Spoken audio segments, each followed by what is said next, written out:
안녕하세요. 김유갑의 경제부동산입니다. 구독, 좋아요 부탁드립니다. 아파트 시장이 벌써 요동을 치기 시작하였습니다.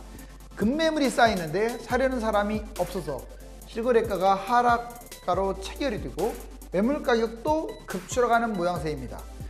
부동산은 무조건 우상향한다는 믿음은 공급 물량이 적고 인구가 뒷받침할 때의 이야기지, 이제는 넘쳐나는 주택을 감당하지 못하는 시대가 도래하고 있어서 이곳은 반드시 피해야 합니다. 상담 안내는 02501-7554, 유료 상담은 010-3999-8808입니다. 전화 주십시오. 자, 아파트 벌써 난리 났다. 이곳은 무조건 피해라. 일본 빈집이 850만 개 육박, 지금 1000만 가구 이제 돌파를 목전에 두고 있다고 하죠. 도심 이주 상속 관련 문제, 상속도 안 받으려 그럼 난리예요. 빈집 급증, 이게 보세요. 이게 실질적으로 빈집들입니다. 리모델링, 재건축 꿈도 못 꿉니다. 자, 일본의 노후 아파트 수리를 논의할 때 관리조합 회의조차도 못 연대요. 이제 완전히 어떻게 될지도 몰라. 이게 다 버리고 도망가는 거예요. 자, 집값 폭등과 폭락장 예상 시세 변동. 저번에 이거 해드렸더니 좀 구체적으로 해달라. 여기서 구체적이라는 말, 이제 우리가 미래에는 갔다 오지 않았잖아요. 그러면 이제 과거의 데이터를 바탕으로 해서 몇 년도까지 뛰었을까. 지금은 다들 아시다시피 8년째 뛰고 있어요. 지금 맞죠? 8년째 뛰고 있는데 보통 정부가 부동산 정책을 쓰면 5, 6년 안에 잡히지 않나요? 이번엔 너무 많이 뛰었어요. 그래서 이제 다음 하락하고 상승할 때 한 5년 있다 잡힌다는 조건으로 한번 제가 해봤어요. 먼저 지역, 그리고 2001년 현재입니다. 폭등장이죠. 자, 2025년을 한 바닥장으로 봐요. 그 다음에 2030년 다음 폭등장으로 봅니다. 이 네모박스 쳤죠. 자, 그러면 이제 강남 아파트의 고가, 서울 아파트의 고가, 경기 아파트의 고가, 광역시 아파트의 고가, 이 네 권역으로 한번 나눠가지고 한번 해봤어요. 먼저 강남 25억짜리가 하락하면 14억, 약 한 40%만 보자고요. 충분합니다. 이 정도는 빠져요. 자, 그럼 다음에는 신고가를 찍고 한 30억 정도로 갈 것 같아요. 원래는 35억, 40억까지 봤습니다. 그런데 이제 인구 급감, 그 다음에 물량 폭탄 때문에 많이 못 갈 거라는 이제 전망이 또 우세해요. 그 다음에 서울 고가 15억짜리가 반토막 가까이 9억까지 추락한 다음에 17억 신고가를 다시 찍습니다. 근데 17억 이래봤자 현재 시세에서 2억 더 올라가는 거죠. 강남은 현재 시세에서 5억 더 올라가는 정도? 자, 근데 경기도나 광역시는 끔찍합니다. 현재 10억짜리가 이제 추락을 했다 그러면 6억까지 빠진다는 전제하에 이제 회복할 거 아닙니까? 지금 같으면 한 12억으로 신고가를 찍었는데 이제 8억에서 끝날 가능성이 커요. 회복도 못하고 집은 남아돌지, 인구는 사려는 사람은 한계가 있지. 즉 이 바닥장과 지금 가격의 중간밖에 못 가는 광역시 고가는 더 비참할 가능성이 커요. 7억짜리가 4억 이렇게 추락을 했다. 3억이 그러면 신고가 찍어야 하는데 신고가는커녕 지금 시세도 회복 못하고 5.5억에 그냥 딱 끝날 가능성이 커요.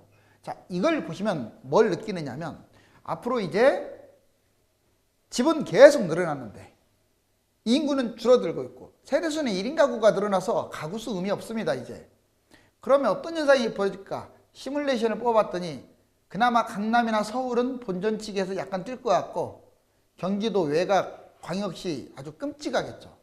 경기도도 이제 중심부는 뛸 거예요. 신고가 찍고 광역시도 마찬가지. 대부분이 이렇다는 거죠. 자, 그러면 이걸 이제 근거자료를 한번 보여드릴게요. 부동산 폭락 후에 폭등 전개, 경기광역시 뒤늦게 상승한다. 이게 문제인 거예요. 보자고요. 자, 실질적으로 이번에 어떤 패턴으로 갔는지 아예 그냥 제가 보여드리겠습니다. 1번. 자, 여기 보면 강남이죠. 두 번째가 서울이죠. 세 번째가 경기도죠. 네 번째가 광역시입니다. 이 순서대로 지금 안정감이 있거든요. 강남, 서울, 경기도, 광역시. 자, 그러면 1번 보자고요. 자, 강남의 아파트는 거의 이 흐름이에요. 이 흐름. 2013년부터 뛰었어요. 동그라미 쳐있잖아요. 굳이 따지면 15년부터 본격적으로 뛰었는데 꾸준히 뛰었죠. 그런데 자, 이번에 서울 보자고. 서울만 해도 꾸준히 뛰지는 않았어요. 거의 2016년 9월 달에 와서야 그때부터 뛰기 시작했어요. 이렇게. 그러니까 강남은 지속적으로 뛰었고 서울은 조금 이렇게 횡보가 좀 길었다가 약간 뒤늦게 뛰었죠. 그런데 경기도나 지방은 끔찍해요. 보자고요. 자, 보시면 수원 영통, 이거 영통에 해당되는 벽산 3위계 얘기가 아니에요. 다 그래요. 19년 8월부터 뛰었네요. 얘는 그나마 빨리 뛰었어요. 19년에 뛰었기 때문에. 자, 이렇게. 지방 한번 볼까요? 자, 지방. 지금 현재 여기 3억짜리가 13억까지 뛰었는데 무섭네요. 자, 아무튼 쭉 이렇게 오랫동안 못 뛰다가 2020년 한 방에 뛰었어요. 지방은. 그것도 이 당시 한 7억짜리 6억 뭐 7억 6억 정도 했던 게 지금 13억도 돌파해 버렸어요. 여기서 알 수 있는 것은 만약 정부가 2019년 솔직히 이때 길게 뛰었기 때문에 2019년에 집값을 잡았어도 빨리 잡은 거 아니죠. 근데 지금까지도 못 잡고 있으니까 지금 선거가 요동치는 거예요. 제가 보기에는 예정된 악재입니다. 경고 저 많이 해줬어요. 특정 정당 옹호하지도 않고 그런데도 불구하고 말 안 듣잖아요. 어찌됐거나 여기 보세요. 자, 2019년에 집값을 잡았다 그러면 강남은 이만큼 못 뛰었을 것이고, 자, 못 뛴 거 동그라미 쳐볼게요. 서울 2019년에 잡았다 이만큼 못 뛰었을 것이고 더 못 뛰었죠 이제. 자, 그러면 경기도 거의 뭐 이제 이만큼 못 뛰었을 것이고, 그 다음에 아예 그냥 부산은 뛴 것도 없어요. 제가 왜 이걸 적어드리냐면 이렇게 늦게 잡았어도 이렇게 못 갔다. 왜 이렇게 흥부가 기냐? 이게 흥부가 긴 것은 이 매수 심리가 별로 좋지 않기 때문에 그래요. 이거 아니면 안 된다라는 생각이 적기 때문에. 즉 20년 하반기에 뛰었던 것들이 지금 뛰는 것이 제일 안 좋고 20년 하반기 안 좋은 거고, 그 다음에 20년 상반기 19년 먼저 뛴 것일수록 좋은 거예요. 입지도 좋고 아파트도 좋다는 뜻이에요. 자, 이거 보시면 경기도하고 광역시는 공급 폭탄, 인구 감소 등으로 이런 현상이 벌어진다. 결론적으로 이거 보면 배우는 게 많죠. 자, 이제 이것도 보세요. 서울, 인천, 경기도 한번 볼까요? 서울, 인천, 경기도. 지금 서울이 빨간색입니다. 여기까지 치솟았어요. 먼저 치솟죠, 이렇게. 이 바닥 이렇게 하락한 다음에 먼저 치솟는 게 보이죠? 2013, 14년에 올라갔다는 게 확 보이잖아요. 그런데 여기 인천하고 경기도는 지금 뒤늦게 한참 못 가다가 거의 2020년 다 돼서야 한 방에 날아가고 있죠. 그것도 서울만큼 뛴 것은 아니에요. 이 그래프를 보면 앞으로도 이렇게 추락을 한다? 그럼 서울은 짧은 시간에는 회복하고 또 신고가 찍겠지만 경기도하고 인천은 한참 늦게끔. 지방은 더 끔찍하겠죠. 지방 보세요. 오히려 떨어졌다가 2020년에 뛰었네요. 여기 보니까 광역시나 뭐 중소도시나. 이 그래프를 보시면 자, 어디를 잡아야겠다. 내가 투자 목적으로 했을 때는 어디에 보금자리를 틀어야겠다는 게 딱 답이 나와요. 답은 서울입니다. 그 다음에 이제 경기도 유망지역. 이제 폭락구 회복 신고가 흐름. 한번 이거 그러면 또 그래프를 아까 그걸 세분화 시켜볼게요. 자, 이게 서울입니다. 서울. 2013년 여기 2000 보면 10년부터 떨어졌죠. 10년부터 13, 14년까지 떨어졌다는 게 딱 보이죠. 이렇게 저점입니다. 그런데 약 4년 떨어졌는데 회복은 2년 만에 했어요. 짧게 했네요. 여보세요. 그래서 16년부터 본격적으로 회복한 다음에 날아가기 시작했는데 급상승 신고가 찍고 여기까지 뛴 거예요. 서울. 이거 서울 전체적으로 그래요. 서울 중심부 강남은 더 심하고 지방일수록 약간 좀 늦게 뛰었겠죠. 자, 이 네모 박스를 잘 보시면 하락 기간 회복 짧고 신고가를 길게 찍었다. 그런데 이제 경기도나 지방 광역시를 보자고요. 자, 하락폭이 더 크네요. 그러면서 회복도 되게 거의 맞먹죠. 거의 2년 걸렸고 4년 걸렸어요. 똑같이. 그래서 2019년부터 뛰기 시작을 해갖고 신고가를 찍었습니다. 지방은 오히려 2020년부터 뛰어가지고 자, 이걸 보면 뭘 느낍니까? 경기도와 지방은 회복이 길입니다. 그러니까 회복하는데도 상승장에 한참 걸려. 지금 꼭지다. 그러면 떨어지는 거 4년 걸리고 회복하는데도 4년에서 본전치기 하는데 8년 걸려요. 정부가 집값 잡아버리면 망하는 거야. 왜? 신고가도 못 찍고 서울이야 신고가 찍으면서 가겠지만 특히 광역시는 더 심각해요. 그나마 수도권은 좀 서울 인접지역, 강남 인접지역은 신고가 찍고 갈 것 같아요. 여기 아마 그래프가 다 보여지잖아요. 이게 지금. 여기 경기 광역시가 앞으로 이런 문제가 생겨요. 경기는 공급 폭탄 때문에 문제가 될 거고요. 그 다음에 광역시는 공급 폭탄 플러스 특히 인구 감소가 심각해질 거예요. 인구 감소. 지금까지는 인구 감소가 그렇게 두각을 나타내지 않았는데 10년 지나면 완전 다릅니다. 그러면 이걸 또 집값 폭락구의 회복률, 경기 광역시 10년 후 회복 못할 수도 있다고 써있는데, 자, 같은 10억으로 보자고. 서울 10억, 경기 10억, 다 10억짜리들 있잖아요. 지방광역시 10억짜리. 자, 서울은 10억 해서 6억으로 빠진다면 13억 또는 14억 뭐 이렇게 시뮬레이션을 뽑아봤지만 신고가 찍고 갈 거예요. 그런데 이제 경기, 인천, 대부분 평균 지역 10억이 6억으로 빠지면 한 8, 9억에서 끝날 것 같아요. 그나마 조금 회복, 지금 같았으면 이만큼 갔죠. 신고가 찍었죠, 다. 근데 이제는 신고가 찍는다는 보장이 없다고요. 집이 남아도니까. 그럼 지방 보자고요. 지방 10억이 6억으로 똑같이 빠집니다. 빠지는 건 비슷해요. 그런데 회복할 때 겨우 8억. 자, 꼭지와 이거의 중간 정도밖에 회복 못하고 신고가는커녕 망하는 거죠. 물론 모든 부동산이 다 이렇다는 건 아니에요. 경기도도 신고가 찍는 게 있고, 신고가 높게 찍는 놈이 있으면 못 가는 놈은 한참 못 가겠죠. 그러니까 평균이 이 모양이죠. 광역시는 더 심각하겠죠. 신고가 찍는 놈이 나온다면 오히려 이 폭락한 다음에 6억에서 끝나버리는 아파트들도 수두로 가겠죠. 자, 그래서 이 모양은 좀 한번 참고로 잘 여러분들이 기억을 할 필요가 있어요. 4월 집값 하향세 변곡점 기싸움, 이제 이 시점에서 서로 둘이 팽팽하게 싸우고 있습니다. 누가? 자, 상승 요인과 하락 요인. 지금까지 을의 상승 요인은 1번이 이겁니다. 솔직히 대책이 약한 거 인정하죠. 뭐 무능을 했던 또는 집값을 뭐 안 잡았던 뭐가 맞든지 간에 지금도 이게 지속되고 있다고 저는 보여져요. 이것도 문제입니다. 후보들 여든 야든 지금 집값 부양책을 쓰고 있어요. 특히 재건축 같은 경우는 계속 지금 다시 또 불장 재건축이 뛰면요 하향세가 다시 또 꺾일 수 있습니다. 전체적으로 일반 아파트도 상승할 수 있어요. 이제 4, 5월 달 좀 지켜봐야 할 이유예요. 과거 같으면 뭐 1, 2, 3, 4 좀 빠지는 듯 하다가 5월 달부터 여름까지 날아가 버렸잖아요. 집값이. 그 패턴을 또 따라갈 것인지. 자, 재건축 완화하니까 당연히 뛰겠죠. 자, 집값 규제, 지금 오히려 거꾸로 집값 규제 완화하겠다고 지금 정책이 막 일관성 없이 가고 있어요. 왜? 선거에서 이기게 하니까. 코로나, 통화량. 아직도 코로나는 잠잠해질 생각이 안 해요. 오히려 500명대로 지금 계속 통화량, 돈 계속 찍어내고 있어요. 이게 상승 요인. 그런데 이제 최근에 와서 하락세가 조금 더 이제 거세지고 있어요. 이사 공급 대책이 의외로 먹혀들고 있어요, 지금. 왜? 그걸 기다리겠다고 생각을 해서 영끌이 줄어들었어요. 다주택 매물 지금 4월, 5월 집중 나올 것이다 판단합니다. 금리, 지금 금리, 시중금리는 이미 상당히 많이 올랐죠. 세금, 보유세 이런 것들, 또 6월 달부터 양도세, 이 부담이 생길 거예요. 각종 지표, 제가 7가지, 8가지 지표 했잖아요. 뭐 거래량, 매수 우위 지수, 그 다음에 실거래가, 그다음 매물 적체 상황 뭐 등등등, 이게 다 안 좋은 쪽으로 지금 가고 있어요.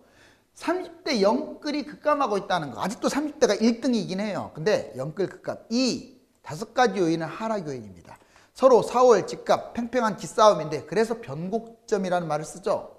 자, 이제 떨어질 일만 남았다. 자, 주요 헤드라인 뉴스들 보자고요. 언론들이 모처럼 만에 한 목소리를 내네요. 이제 떨어질 일만 남은 것 같네요. 숨고르는 서울 아파트값 세계일보. 집값 상승 5개월 만에 급제동. 대형 변수 겹쳐 시계 제로. 국민일보. 집이 안 팔려요. 서울 아파트 매수 실종에 매도자들 비명.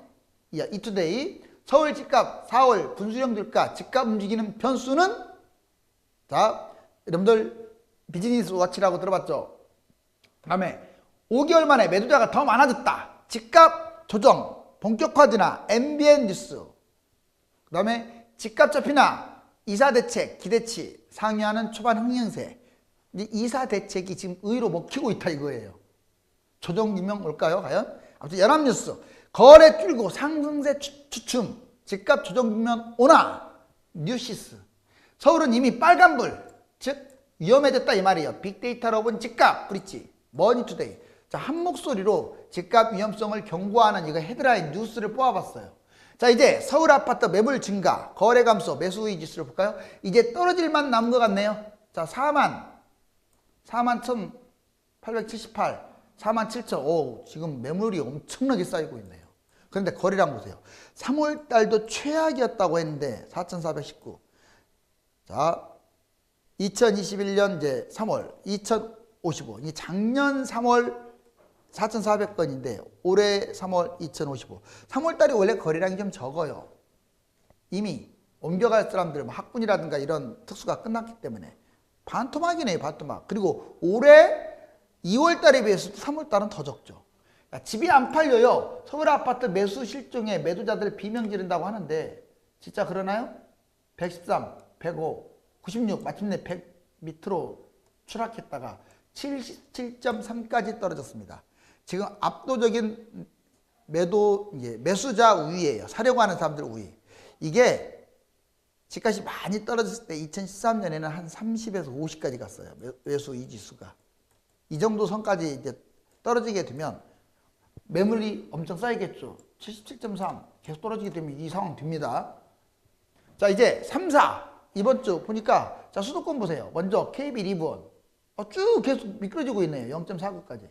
그 다음에 오대광역시 좀 반등하는 데다가 다시 또 떨어졌어요. 전국이 당연히 밀리겠죠. 전부 다 하향세를 타고 있다. 아직은 0은 아닙니다. 이 KB 지수로는 아직은 플러스예요. 자, 한국부동산원 0.8에 0.7, 0.6, 0.5로 계속 지금 내려가고 있는데 지그재그로 내려가고 있죠. 아직도 0 아래는 아니죠. 자, 아직도 상승. 그렇지만 이 지수하고 상관없이요. 실거래가 거래량은 실질적으로 과반 정도가 지금 하락 매물이에요. 그리고 일단 거래가 안 된다는 것은 언제든지 급매가 튀어나온다는 거예요. 부동산 114자리도 0.14에서 쭉 내려가고 0.07까지 추락하고 있습니다. 지금 3, 4가 모두 하락을 가리키고 있죠. 영끌, 서울 외곽주택, 집값 하락기 상대적으로 더 취약하다. 무슨 말이냐? 나중에 폭락장이 오게 되면 회복을 못할 수도 있고 또 늦게 할 수도 있고 서울로 따지면 외곽이 안 좋다는 거고요. 집값은 쌀지 몰라도 이제 폭락은 좀 덜 하겠죠. 가격이 싸니까. 근데 상승장에도 폭락과 같은 똑같은 분위기다. 경기도 인천도 마찬가지라고 제가 아까 얘기해줬죠. 보시면 지역별 매매 가격 변동 1등이 어디냐? 여기는 안 나와 있지만 세종이 1등입니다. 한 이 정도 될 거예요. 2등이 대전이네요. 3등은 경기도네요. 4등이 뭐 서울. 요즘 인천이 막 빠르게 올라가고 있죠. 기타 등등 다 플러스. 자, 그런데 재밌는 게 있어요. 수도권 전세값이 마침내 하락으로 전환되면서 확상. 20개월 만에 신도시는 마이너스야. 여기 보시면 19년 8월 달에 마이너스 0.0이었잖아요. 이게 0이고 계속 플러스 놀다가 이거 임대차 3법 잘못하는 바람에 날라갔죠. 그러다가 빠르게 하락하더니 마침내 0까지 마이너스까지 내려왔어요. 자, 이제 서울 주요 지역과 인천, 시흥, 시세 쭉 떨어졌다가 12월, 1월, 2월까지 정점을 찍고 쭉 내려오고 있네요. 서울 어디? 자, 양천구, 서초구, 강남구, 송파구 재건축 기대주라 그나마 좀 덜 떨어졌어요. 보세요. 그래도 마이너스잖아요. 그러니까 예전 꼭지 찍었을 때보다 좀 내려왔잖아요. 물론 아직 0 밑은 아닙니다.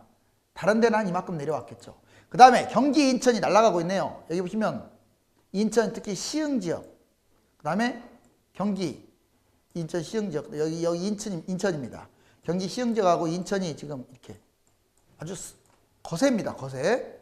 근데 경기도도 대부분 지역들은 아직은 플러스지만 하향세를 띠고 있다. 자, 금리 오르면 진짜 집값 떨어질까요? 여기 나오네요. 1분이, 2분이, 3분이, 4분이, 5분이. 특히 5분이가 제일 재미봤죠. 많이 뛰었네요. 5분이는 비싼 아파트야. 싼 아파트들은 좀 덜 뛰었죠. 그리고 총 대출 잔액이 무려 1000조가 돌파됐다는 얘기는 들었을 거예요. 4월 왜 분수령이라고 하냐면 이제 2021년에 종합부동산세율이 0.5, 3.2에서 0.6, 6.0으로 거의 더블 가까이. 그리고 양도소득세도요. 약 40% 플러스 2주택 20% 이렇게 올라가요. 그 다음에 3주택은 40% 플러스 30% 약 70%까지 뛴다는 거예요. 그리고 분양권은 21년 이미 주택으로 간주하는 이런 법안이 적용되겠죠. 자, 아파트 벌써 난리 났다. 이것은 무조건 피해라. 여러분들 MZ시대라고 3명 중 2명은 빠이어족을 꿈꿉니다. 즉 나는 열심히 한 방에 돈 벌어서 40대부터 쉴 거야. 50부터 먹고 놀 거야. 자, 이렇게 뜨겁게 일해서 뜨겁게 일해가지고 쉬겠다. 특히 젊은이들이 그래요. 그래서 무지막지하게 저금합니다. 무지막지하게 투자합니다. 비파이어족은 먹고 살기 바빠요. 2021년은 3번 정도의 변곡점을 맞이할 수 있습니다. 선거가 집값 상승의 도화선이 될지 집값 하락의 변곡점이 될지 보아야 하겠지만 집값이 어떤 흐름으로 이어지든지 거품 시세가 워낙 높아서 아주 위험한 것만은 사실입니다. 감사합니다.